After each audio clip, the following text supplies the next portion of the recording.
LifeChurch created this podcast because we all need healthy conversations with real people. So this podcast is here to help you start conversations with your life group, friends, and family. Now, on to the show.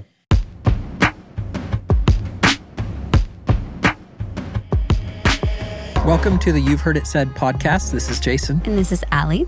And before we get into our big question, I just want to explain something really quick. Is that cool? Go for it. So there's a part in today's interview when I'm reading from Matthew 25, and I'm talking about sheep and goats and telling the story about Jesus.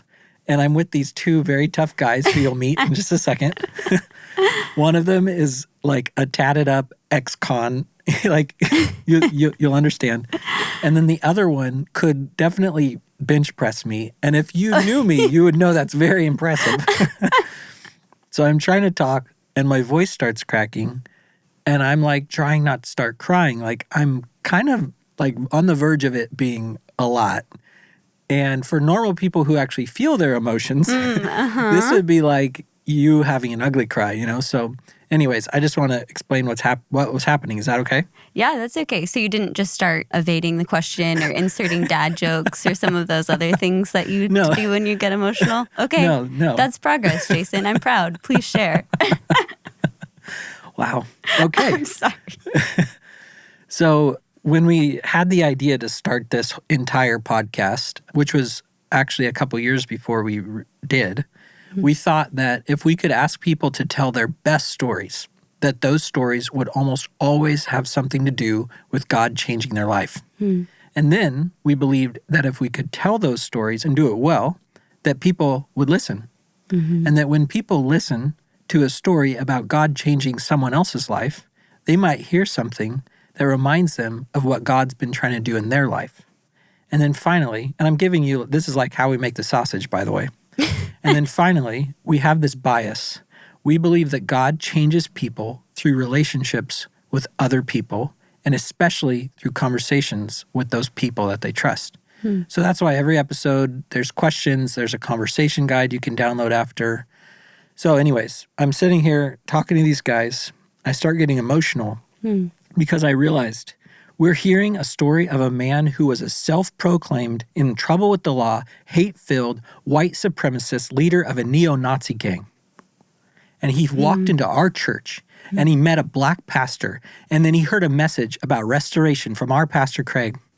And I don't want to ruin any more of their story. That just sets it up. But I just want to tell you that their story didn't go how it should have. And that when you hear stories of other people's lives changing, that it might actually change yours. And I'm sitting there and my life is changing listening to it. So that's why I get emotional.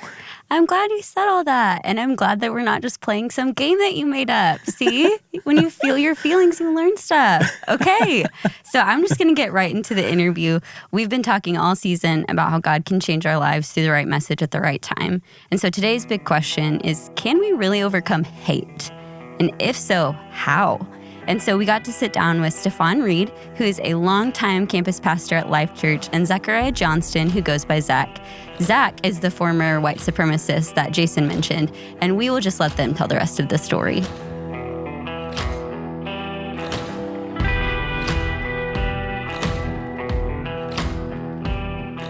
Welcome to the You've Heard It Said podcast, Zech and Stefan. We're really excited to have you guys. Stefan, can you just tell us a little bit about you?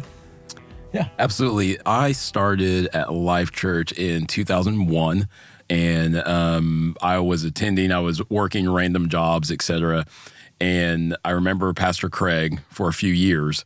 He was always like, hey, you should come on staff. I was volunteering a lot, doing these kind of things. I was praying about it for probably about 3 years, and then ended up coming on staff in 2006. Just been a wonderful, wonderful part of my life for the past almost 20 years now. Couldn't imagine my life without what God has done in me and through me at Life.Church. That's awesome. Absolutely. My journey started 2007, July. I walked through the doors of Life.Church for At the Movies, and I had just gotten out of prison, and I was not a Christian. And I remember walking into the lobby, and they had popcorn, and I didn't even realize that I was in a church. It didn't make any sense. They're like, enjoy the show. They handed me popcorn, and I was like, okay. So walked in, and on the screen for At the Movies that day was Johnny Cash, Folsom Prison. Here was a guy that spent his most adult life in prison, walking in to meet Jesus for the first time and seeing Johnny Cash, which was kind of my hero at the time, about his prison experience. And that was the day that I gave my life to Christ. Wow. And, here we are. So 13 years later. How did you and Stefan meet? He was LifeGroup's pastor at the time. Yeah, I was the LifeGroup's pastor. And when we were first introduced, I didn't know anything about his background. And then once we started to get the story a little bit more, I'm like, excuse me, what? You used to be what and where? And at that point, I didn't know anything about his gang life. I didn't know anything about his history. So I've already shaken your hand, and now we've made this introduction, and I can't back out now. So that's part of it. But then the other side of it, I really felt challenged to connect with someone in a way that was so opposite me.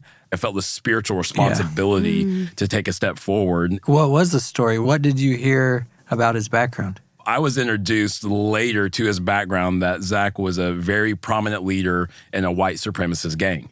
And so as a black person, that strikes every red flag I have. I've got a decision to make. Yeah. Do I want to hang out with this guy? Do I want to mentor this guy? How do I connect with someone that, if I'm being honest, I'm probably a little afraid of? Because I don't know how far removed you are from this background. Right. We weren't very far at that point, So, to be honest. Yeah, those are all things I had to wrestle with. It was an internal challenge in the beginning. I don't think we ever talked about it, but it was an internal challenge for me, especially in the beginning. Oh, man. So you talked about your internal challenge. I'm curious, Zech, what was going through your mind when you first meet Stefan?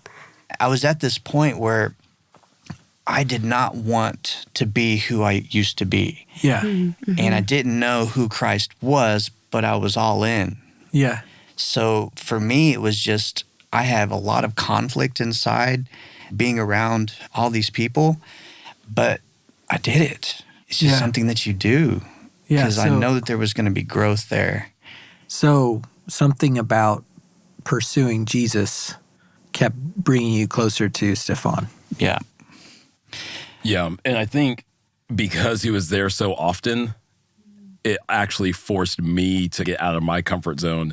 There was just so much happening at that time that it seemed like every time we turned around, there was Zech. And it was like, hey, can we build this? Yep. Hey, can you mentor this kid? Yep. Hey, we can go to the hospital. I'm there. Like, he was just everywhere all the time. So a lot of my hesitation was somewhat pacified just by how long you're around. And so a lot of times when people are getting to know each other, what happens is the people in your closest circle, whether you like them or not, if they're just around you, you tend to form relationships almost automatically. And so it wasn't necessarily that we had to work at it as much as it's something that just naturally progressed. Another thing, I think for the internal conflict question, for me was to know that I was around people that did not judge me. And if they did, at least they didn't show it on the surface and they got to know me. But I felt like I was being accepted for being a new Christian. So you show up at church, become friends, and life's great after that. No. Yeah, pretty much. No. Well, I think from there, all sorts of things in ministry. I mean, from ministering downtown to the homeless to OKC Youth Wrestling Foundation. Yep, there was a with, wrestling Trevor. foundation that got started that Zech was a huge mentor in. By this time, Zech and I have spent umpteen hours together. His former life, never really saw it, thought about it, recognized it. We had spent so much time together that any fear, any apprehension was pretty much erased by that point in time. And so it was end of 2010 where all of a sudden Zech's past started to catch up to him. Yeah, the feds kicked in my door, and I had no idea that they were going to do that. I thought it was behind They me. actually kicked in your door. Yeah. I came around the corner, 2 Glocks being pointed at my head, and it was just a crashing down feeling. And it was super scary because I had put so much work into changing who I was ripped out of my house and thrown into an isolation cell, and there was a lot of charges being made, and I ended up spending 547 days in isolation. All the charges were connected to? They were all connected to the past organization that I worked with. So being affiliated to a white supremacist gang, I worked my way up through the ranks in that organization, and I was going to have to face the same people that I had walked away from. Mm-hmm. And now I'm not their leader.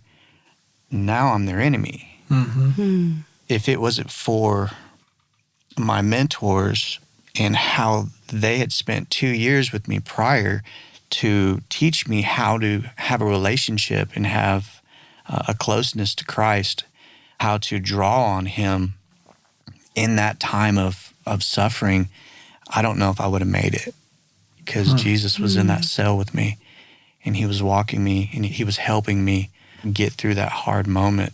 So I'm just curious, Stefan, what did you do at this point? Number one, we were devastated. Here's someone, such a crucial part of our ministry, such a great friend at this point, which again is a little bit unexpected. We're scrambling. We really didn't know what to do. We knew that he was going back into a dangerous situation. And so we got Zech Bibles, books. We started prayer circles. We started meeting and praying over him, and everything we can do is trying to figure out where he's going. And it was one of those things, again, I think for us, it just brought us closer together a lot of times where we would just sit and just pray with Zech. So we were talking earlier, and you mentioned that you had the opportunity to be a character witness for Zech. So can you tell us a little bit about what happened in court? Yeah, there was a court case to see if we could get Zech's sentence reduced, and they needed character witnesses. So we are in the court case. We're sitting up there. The lawyer's grilling me about Zech and all of these things that he's done. So he gets down, he looks at me, and he's like, "How do you know he's really changed?" And I was like, "Bro, I'm black. Can you not tell if this relationship wasn't real? Then I would not be sitting here." I am a character witness, not so much for Zech in this courtroom. I'm really more of a character witness for Zech and his transformation in Christ. Wow. Is how I looked at it. And I felt honored that he chose me really to represent his future. It was an extremely special moment that we got to share in honoring Christ for the transformation that he did really in both of our hearts. Yeah. I wasn't planning on reading this, but just as I keep hearing your story, I can't help it. Sure. So Matthew 25, Jesus is telling a story, and he's talking about sheep and goats. Basically, he's using sheep as an example of like animals that follow a leader, and then goats as an example of animals that like just do whatever the heck they want. And so he's trying to say, this is what it looks like to follow me, okay? And then he says, "For I was hungry, you gave me something to eat. I was thirsty, and you gave me something to drink. I was a stranger, and you invited me in." I think of Zech would have been a stranger showing up to church. "I needed clothes, and you clothed me. I was sick, and you looked after me. I was in prison, and you came to visit me." And so as you share your story, I just see both of you moving towards Jesus. Stefan, you're going after Jesus, and it takes you all the way into prison to visit a former white supremacist. Yeah. And Zech, you're following Jesus, and it takes you to church. It takes you out of a lifestyle, and it takes you into the home of a black friend. Yeah. And man, thank you. I appreciate that. Amen. Because these are hard times for me. Yeah. And I move in and out of avoidance, depression, anger, all these different types of feelings. And I think for Zech and I, the one thing we had in common was Jesus. Pretty much the only thing we had in common. It's really, that was it. Back that was then, it. anyways. Yeah. And I guarantee you, if I'd met him on the street and he's like, "This is my background," I would have walked the other direction. I guarantee it. And being in a situation where I almost felt like I had to reach out, even though I didn't want to, even though everything in me was saying that you have got to go the other direction, at some point in time, our faith has to become real.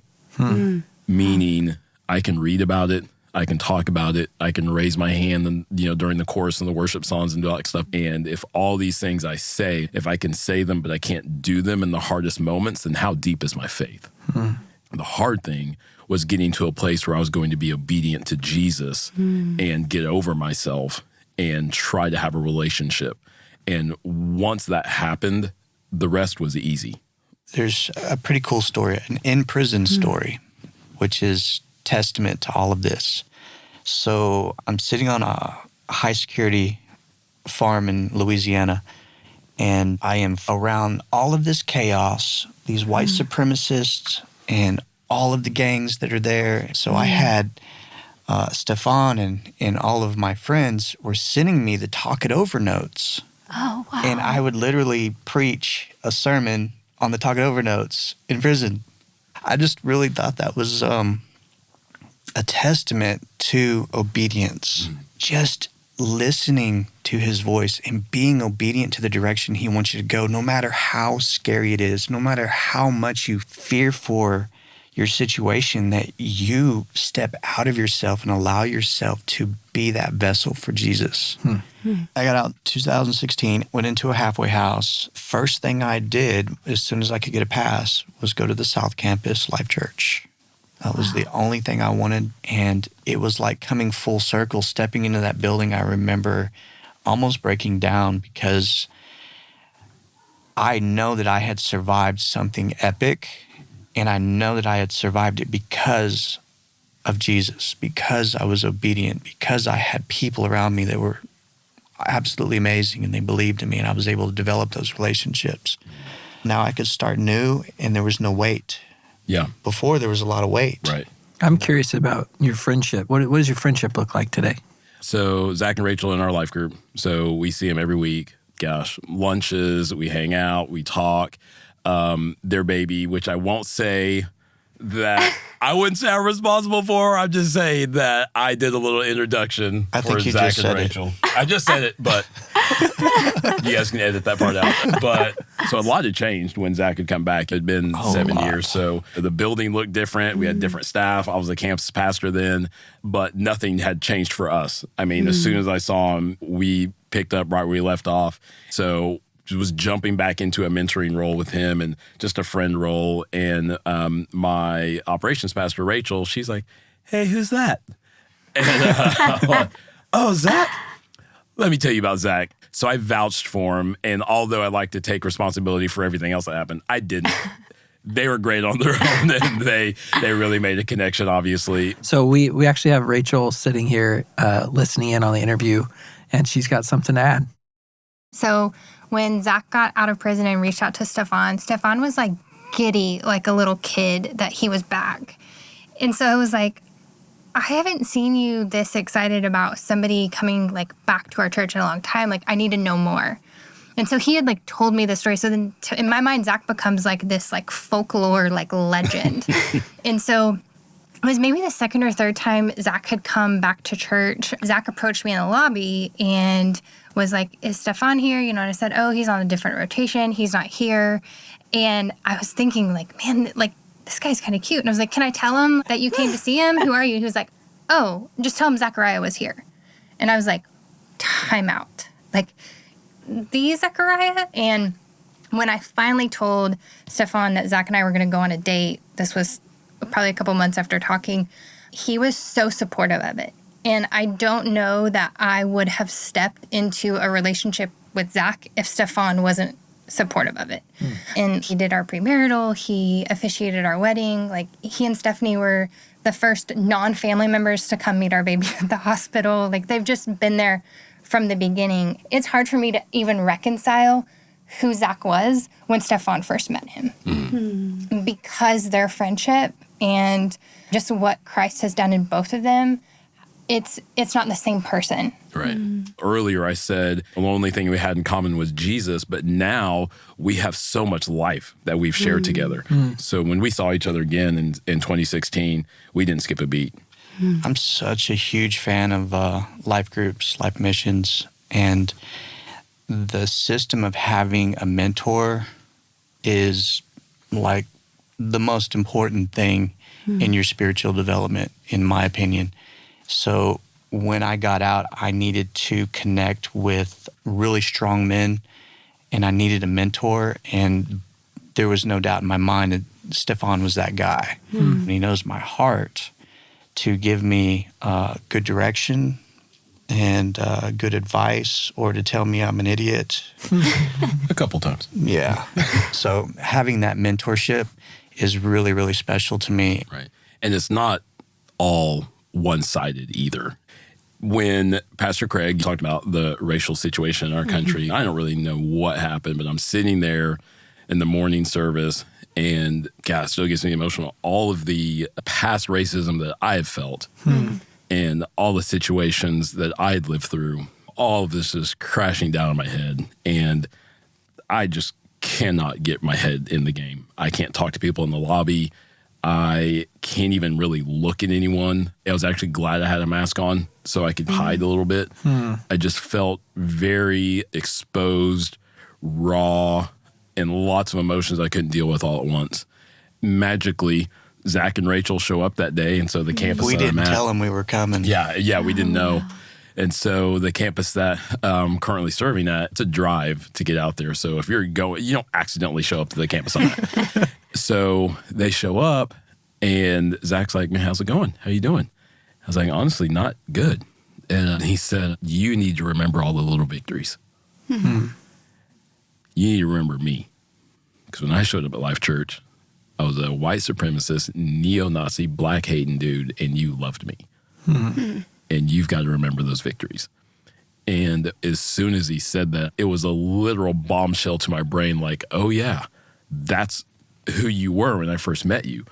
And as he described that, it all just kind of came rushing back to me, the fact that God had moved in such a powerful way, and that the oppression and the racism that I've felt in my life can be eradicated through Jesus's love if we're paying attention, if we're intentional about it. There are more people hurting than just me. There are more people that need Jesus than just me. There are more people who need to be freed of racism than just me. And this is an example of what can happen if we are paying attention. It's our duty, it's our responsibility to show up for each other. And I will show up for you any day of the week. Oh, I know it. For sure. I know it. We're in really hard times, but these are times that need to happen because change needs to happen. And it's important. Our story is important to show people that if you do listen, if you do have a heart for Christ, and that you represent out of love, you can feel someone's pain and there can be change. So we're going back to the basics of what we know works, and that is Jesus first, love and lead with a pure heart, and listen to the hearts of others and their pain. And through that, we can combat and eradicate and beat racism for sure. It starts with one conversation at a time. One awkward, one painful, one courageous conversation at a time. It's just understanding. Once you understand, that's where change comes from. Because honestly, how did racism start? One conversation at a time. How are you going to defeat it? How are you going to destroy it? One conversation at a time. There's not going to be some sweeping motion that all of a sudden everybody is like, oh, I'm not racist anymore. I love everybody. It's not going to work. One conversation at a time. And through that, I think then we start to create change. Yeah. Having courage is uncomfortable, but it's where change happens. And that's what we did. Yeah. And like you said, man, it's because of our relationship with Jesus. We have to be in a position where we have to be intentional enough to have those conversations, brave enough to say what needs to be said, but also brave enough to not try and change another person, because it's not our job. So, Zach, is there anything you want to say to Stefan you want people to know and be able to hear? I just want to say thank you. From the bottom of my heart, thank you. Because Jesus used you to transform me into the man I am today, I am a man sitting here that is blessed. I have a beautiful wife. I have a really cool kid. I have a life of freedom. I can breathe. And I just think that is so awesome that we serve a God that can not only transform us, but allow us to love one another on a different level and just really appreciate who we are and what we've been through. I appreciate you. I'm not crying right now, so. Well, I started to and I sucked it back up. I think the thing that gets me is when I look at your son and he seems to be the accumulation of all that God has done in your lives. Yeah, And absolutely. so I sit here today just honored that I can be a part of the story and very humbled, because I don't know why God would want to use me in that way. I'm glad he did. It wasn't easy, but it was definitely gratifying and very, very blessed to be able to sit on this side of the story. But it's been absolutely amazing and would not change one thing. And what's cool about the story is it becomes your testimony. And that's how we combat racism. What am I doing with it? Personally, I'm stepping into prison ministry and going back into the forefront of changing the lives of men who are just like me, to change the hearts. And I'm doing it one man at a time. For me, I've turned to is just using my voice. The reason why I wanted to do this podcast have been trying to talk to whoever will invite me or whoever will listen to, in my heart, I can share, as being a Black man, but then also what are some things we can do from resolution. So I guess my advice to everyone would be use the tools you have. The influence God's given you, the people in your life right there, that's where you start. That is how you begin to make change. Like start right where you are, because I'm sure someone that God wants you to minister to is closer than you think. Amen. And if we start out with love, then it usually ends with love as well.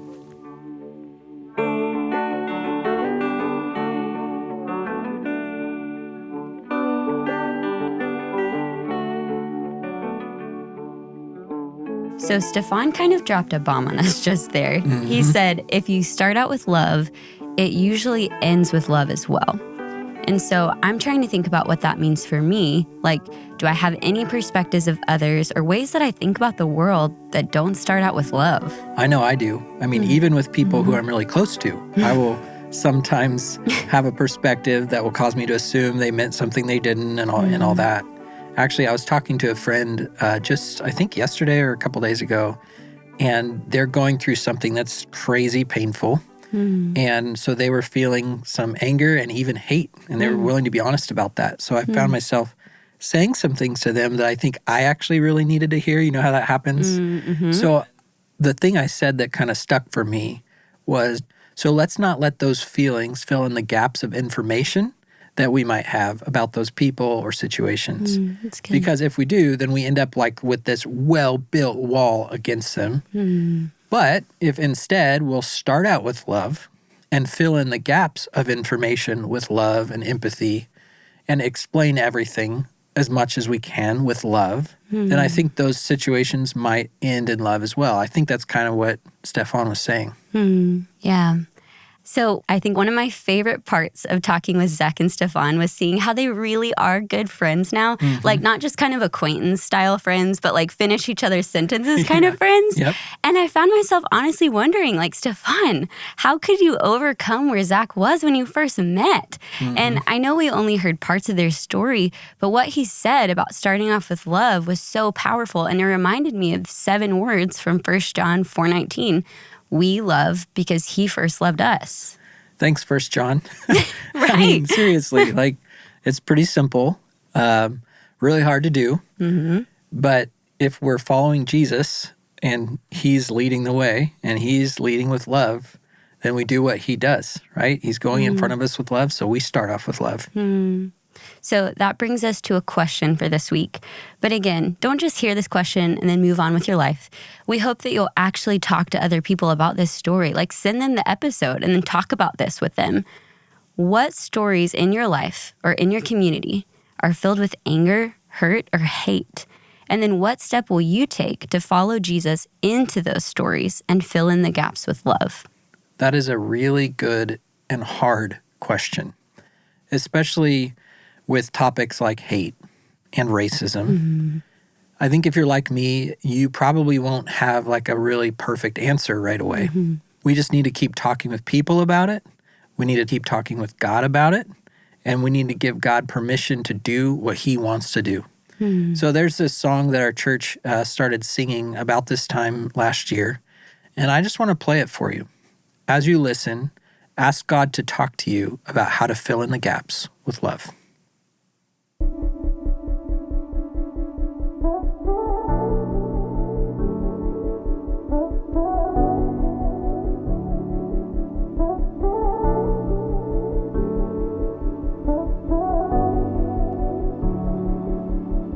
You open my eyes to the unseen. Once I was blind, but now I believe. You tore down the walls that kept us apart. What seemed like the end was only the start. Heaven's all around, Jesus is near. I can see it now, your kingdom is here. Heaven's all around, Jesus is near. I can see it now, your kingdom is here.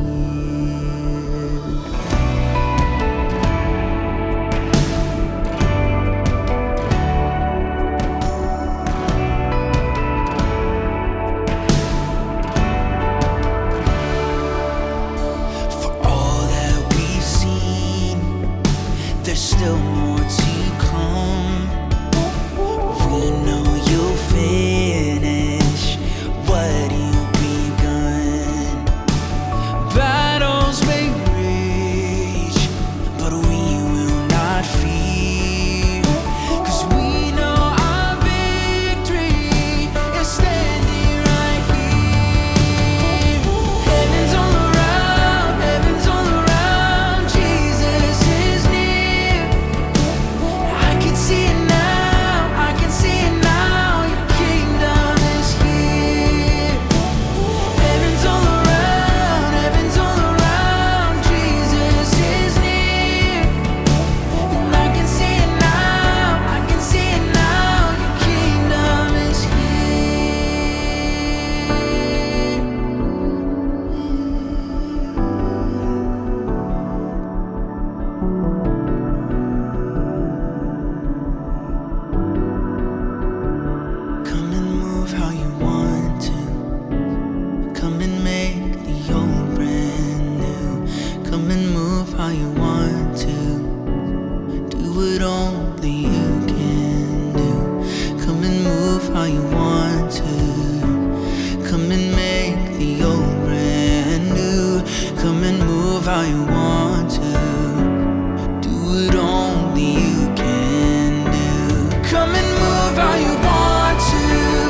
Hey, thanks so much for listening to the You've Heard It Said podcast. We hope these won't just be inspiring stories you hear, but that you'll be inspired to take action in your own story. So talk about it with others. And we've got you covered with a conversation guide in the show notes with all the questions and resources you'll need. We'd love it if you'd leave us a rating and a review. It really does help more people to find these incredible stories. Also, we're looking for more stories. If you or someone you know has a story of a way God has changed your life, would you just send it to us at www.life.church/mystory?